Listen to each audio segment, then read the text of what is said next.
নমস্কার বন্ধুরা, দিদির রান্নাঘর উইথ ব্লগ চ্যানেলে আপনাদের প্রত্যেককে স্বাগত। দেখুন, আজকে নিয়ে চলে এসেছি পটল বাটা। এই গরমে এখন বাজারে তো পটল ভীষণভাবে উঠছে, আর পটল শরীরকে ঠান্ডাও করে।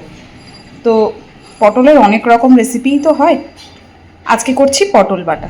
তো চলুন আজকের এই পটল বাটাটা আমি কিভাবে করেছি দেখে নিই। দেখুন বন্ধুরা, আজকে করব পটল বাটা। তো পটল বাটা করার জন্য আমি পটলগুলোকে এরকমভাবে ছোট ছোট করে সব কেটে ধুয়ে পরিষ্কার করে রেখেছি। আর এই দিকে নিয়েছি বেশ খানিকটা কাঁচা লঙ্কা আর রসুন। এইবার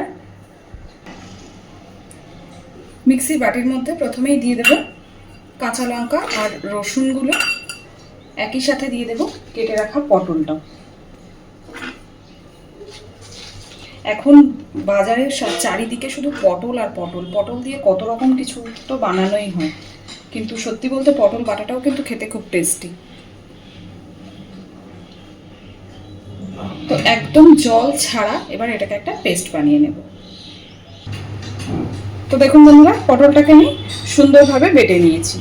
এখানে একটা কথা বলি, আমি কিন্তু লঙ্কাটা অনেকটাই ব্যবহার করেছি, কিন্তু আপনারা ঝালটা আপনাদের প্রয়োজন অনুযায়ী বুঝে ব্যবহার করবেন। তো এবার চলুন রান্নায় যাই। কড়াই বসিয়ে কড়াইতে তেল দিয়ে দিয়েছি। তো তেলটাকে আগে সুন্দরভাবে গরম করে নেব। তেল খুব সুন্দরভাবে গরম হয়ে গেছে। এইবার ফোড়নে দিচ্ছি, যেটা আমাদের এরকম বাটা বুটি ভর্তাতে মাস্ট, একটু কালো জিরে।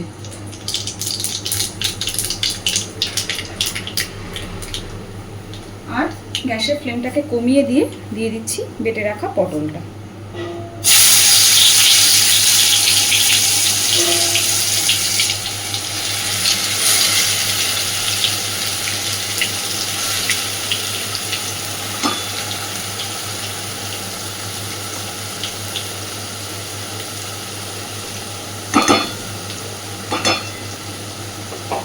আপনারা কিন্তু চাইলে এই পটল বাটার এই রেসিপিটার মধ্যে একই সাথে পটলটার সাথে ঘরে যদি থেকে থাকে কিছুটা চিংড়ি মাছও বেটে দিতে পারেন, সেক্ষেত্রে এর স্বাদ আরও ভালো হবে। আজকে আমার ঘরে অ্যাভেলেবেল ছিল না, তাই আমি ব্যবহার করিনি। এইবার আমি দিয়ে দেবো পরিমাণ মতো লবণ।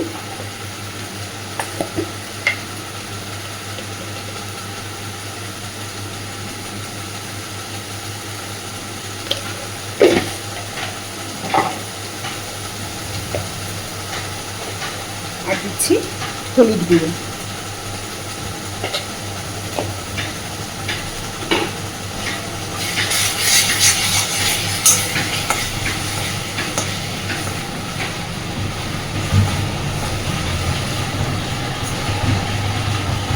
সুন্দর করে সবকিছু মিশিয়ে দেব।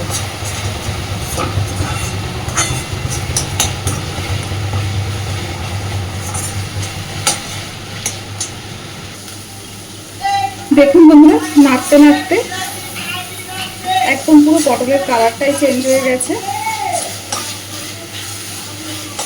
আরও সুন্দর করে আরও সময় ধরে গ্যাসের ফ্লেমটাকে মিডিয়াম টু লোতে রেখে এটাকে আমরা ভাজতে থাকবো।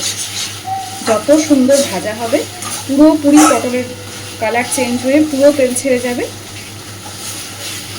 যত ভালোভাবে এটা ভাজতে থাকবো ততই এটা খেতে টেস্ট হবে।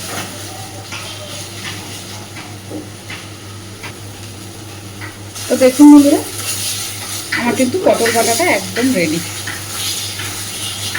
একদম পুরোপুরি তেল ছেড়ে গেছে, কড়াইয়ের গা থেকেও ছেড়ে ছেড়ে যাচ্ছে। এবার সুন্দরভাবে ভেজে নিয়েছি, দেখেই বুঝতে পারছেন ভাজাটা কতটা সুন্দর হয়েছে। আমরা যারা বাটা বুটি বা ভর্তা খেতে পছন্দ করি, এইভাবে একবার পটল বাটা বানিয়ে দেখবেন, খেতে ভীষণ ভালো হয় আর খুব ঝটপট হয়েও যায়। তো এবার আমি গ্যাসের ফ্লেমটাকে অফ করে দিলাম। অবশ্যই এইভাবে একবার বানিয়ে দেখবেন, অনুরোধ করব, বেশ ভালো লাগবে আপনাদের। আর আজকের আমার এই রান্নাটা আপনাদের কেমন লেগেছে আমাকে কমেন্টের মাধ্যমে জানাতে ভুলবেন না। প্লিজ আমার চ্যানেলটাকে লাইক, শেয়ার এবং সাবস্ক্রাইব করে আমার পাশে থাকবেন। আর এতক্ষণ আমার সাথে থাকার জন্য আপনাদের সকলকে অসংখ্য ধন্যবাদ।